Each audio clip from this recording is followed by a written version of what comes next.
আল্লাহ বলেন, পয়গম্বর কিছু যুবকের আলোচনা আমি শোনাবো, যে যুবকের ঘটনাগুলো আপনি জানেন না। আল্লাহ কয় ইন্নাহুম ফিতয়াতুন, কিছু যুবক এমন ছিল আমানু বিরাব্বিহিম, তারা তাদের রবকে বিশ্বাস করেছিল, রবের উপর তারা ঈমান এনেছিল। আল্লাহ ডাক দিয়া কয় ওয়াজিদনাহুম হুদা, আমি আল্লাহ তাদের ঈমানকে দিন দিন বৃদ্ধি করে দিয়েছিলাম। ওয়াজিদনাহুম হুদা, আল্লাহ বলেন তাদের হিদায়াত, তাদের ঈমান আমি এতটাই স্ট্রং করে দিয়েছিলাম, এতটাই মজবুত করে দিয়েছিলাম, এরা কোনো বাতিলকে, কোনো শিরিককে পরোয়া করে না, একমাত্র আল্লাহকে ভয় করে। সুবহানাল্লাহ। ওয়ারাবাতনা আলা কুলুবিহিম ইয কামু ফাকালু রাব্বুনা রাব্বুস সামাওয়াতি ওয়াল আরদ লান নাদউয়া মিন দুনিহি ইলাহান লাকাদ কুলনা ইযান শাতাতা। আল্লাহ বলেন, যখন এই শিরকি আইন হয়ে গেল, রাষ্ট্রের সবাই মেনে নিল, 7 জন যুবক আপোষে বসে পরামর্শ করলো, না না, আসমানের মালিক আল্লাহ, জমিনের মালিক কে? কথা বলতে হবে কে? আসমানের মালিক আল্লাহ, জমিনের মালিক আল্লাহ। সুতরাং আল্লাহর জমিনে, আল্লাহর আকাশের নিচে কোন শিরকি আইন বাস্তবায়ন করা হবে, আমাদের গায়ে বিন্দু পরিমাণ রক্ত থাকতে সেটা কোনোভাবেই মেনে নেওয়া যায় না। পরামর্শ করে সবাই, ওই 7 জন যুবক পরামর্শ করি সুজা বাদশার দরবারে চলে আসলো। এসে বাদশার নাক বরাবর আঙ্গুল তুলে বাদশাকে চ্যালেঞ্জ করে বলল, ইলকামু ফাকালু রব্বুনা রব্বুস সামাওয়াতি ওয়াল আরদ। বাদশারে ডাক দিয়া কয়, আসমানের মালিক তোর বাবা নয়, সুবহানাল্লাহ, জমিনের মালিক তোর বাপ দাদা নয়, আসমানের মালিক আল্লাহ, জমিনের মালিক আল্লাহ। আল্লাহর জমিনে শিরকি আইন করা হবে, এটা আমরা কোনোদিন মেনে নিতে পারবো না। গোটা রাষ্ট্রের বিরুদ্ধে, রাষ্ট্রীয় ক্ষমতার বিরুদ্ধে তাফসীরের কিতাবের মধ্যে আসে, সর্বপ্রথম পৃথিবীর জমিনে যারা বাতিলের বিরুদ্ধে নারায়ে তাকবীর আল্লাহু আকবারের স্লোগান দিয়েছিল, এরা আর কেউ নয়, এরা হলো আসহাবে কাহাফের ওই 7 জন যুবক।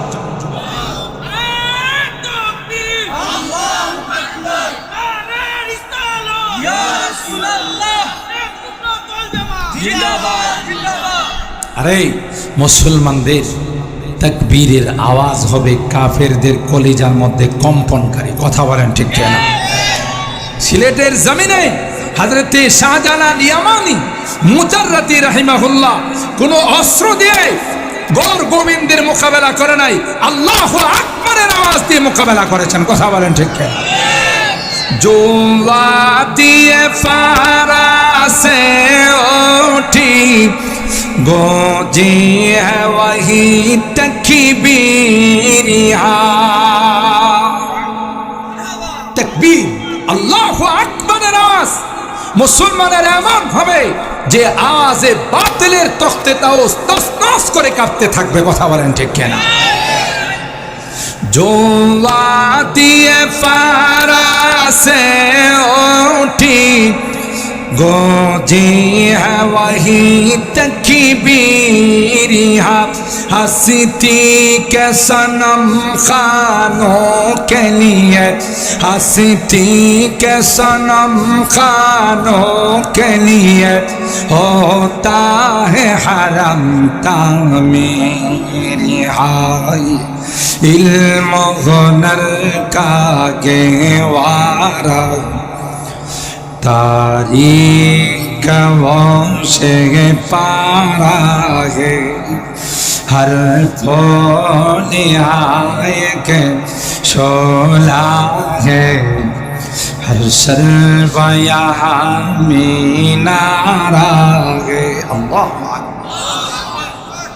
তাইলে ওই আসহাবী কাহাফে সাতজন যুবক যখন বাদশাকে চ্যালেঞ্জ করল না আল্লাহর সামনে কোন শিরকি আইন মেনে নেওয়া যাবে না ঠিক কিনা বলে আর ভাইরা আল্লাহ পাক বলেন তাদের দিলকে আমি মজবুত করে দিয়েছিলাম তাদের ঈমানকে মজবুত করে দিয়েছিলাম কোন রাষ্ট্রীয় ক্ষমতাকে ভয় পায় নাই জোরে বলেন ঠিক কিনা কোন অস্ত্রকে ভয় পায় নাই কোন অ্যাটম বোম আর পারমাণবিককে ভয় পায় না কারণ আল্লাহ ডাক দেয়া কয় বিজাতিদের কাছে অস্ত্র আছে বিজাতিদের কাছে পারমাণবিক আছে বিজাতিদের কাছে অ্যাটম বোম আছে কিন্তু না না আমি আল্লাহ তাদের সঙ্গে নাই আল্লাহ কাদের সঙ্গে আছেন ঈমানদার মুমিন মুসলমানরা তাদের সঙ্গে কে আছেন জোরে বলতে হবে কে আল্লাহ আমাদের সঙ্গে আছে এরপর যখন বাদশা তাদের বিরুদ্ধে গ্রেফতারি পরোয়ানা পাঠাইলো তাদেরকে ধরার জন্য এক ঝাঁক স্পেশাল ফোর্স পাঠাইলো সাথে সাথে ওই আসহাবে কাহাফের যুবকরা পাশেই পাহাড়ের গুহার মধ্যে আশ্রয় নিল চতুর্দিকে তালাশ করে তাদেরকে পায় না আল্লাহ পাক বলেন রে যুবকের দল গুহার মধ্যে তোমরা আশ্রয় নাও গুহার মধ্যে বিশ্রাম করতে থাকো গোটা বিশ্ব তালাশ করে তোমাদের কোথাও কোনো সন্ধান পাবে না 100 বছর পর্যন্ত আল্লাহ পাক ওই যুবকদেরকে গুহার মধ্যে বিশ্রাম করাইছে আল্লাহু আকবার বলে মজার ব্যাপার হলো ওই যুবকদের গুহার গেটের মধ্যে যিনি পাহারাদারি করেছে সে আর কেউ না আল্লাহর সৃষ্টি একটি কুকুর যার নাম ছিল খিথিমি ওই কুকুর তাদের সঙ্গে রওনা দিল যুবকগুলো তাকে জিজ্ঞাসা করলো এ কুকুর আমরা তো ঈমান রক্ষা করার জন্য রওনা দিলাম ঈমান রক্ষা করার জন্য বের হলাম তুমি কি জন্য আমাদের সঙ্গে রওনা দিলা কুকুরের জুবান আল্লাহ খুলে দিলেন আল্লাহু আকবার আর জোরে বলেন আল্লাহু আকবার কুকুরের জুবান আল্লাহ খুলে দিলেন কুকুর ডাক দেয়া কয় আমার উহিব্বু আহবাবাল্লাহ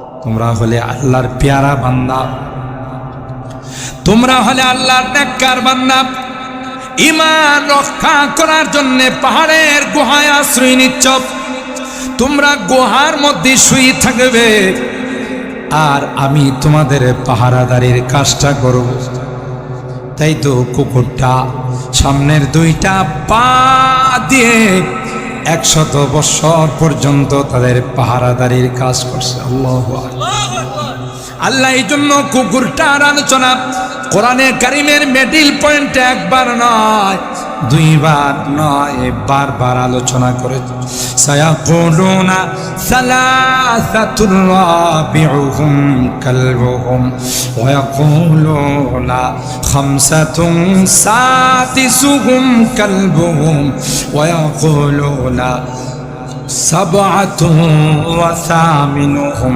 কালবুহুম তিনবার আল্লাহ কুকুরের আলোচনা করছেন সুবহানাল্লাহ আর ভাইরা ওই আসহাবে কাহাফের যুবকরা গুহার মধ্যে বিশ্রাম করেছে সূর্যকে আল্লাহ মানা করে দিয়েছেন সূর্য রে আমার এই যুবকদের গায়ে কোনোদিন তাপ লাগাইবা দুনিয়ার বুকে যদি আল্লাহর জন্য গুহাতে আত্মগোপন করার কারণে সূর্যের তাপ তাদের গায়ে না লাগায় সেই আল্লাহ কিয়ামতের কঠিন ময়দানে যুবকদের গায়ে সূর্য লাগাই। জোরে বলেন, এটা আল্লাহর হাবিব বলেন, ওয়াশাবুন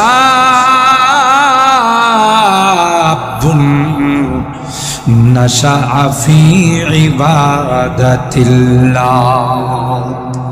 যে যুবক যৌবনকালটাকে আল্লাহর ইবাদতে কাটায়, যৌবনকালটাকে নবীর আল্লাহর হাবিবের আদর্শে আদর্শবান করে, নবীর সুন্নতের দ্বারা রঙিন করে, আল্লাহ ডাক দিয়া কয় কিয়ামতের কঠিন ময়দানে সূর্যের তাপ সবার গায়ে লাগবে, কিন্তু ওই যুবককে আমি আল্লাহ তার গায়ে সূর্যের তাপ লাগাবো না।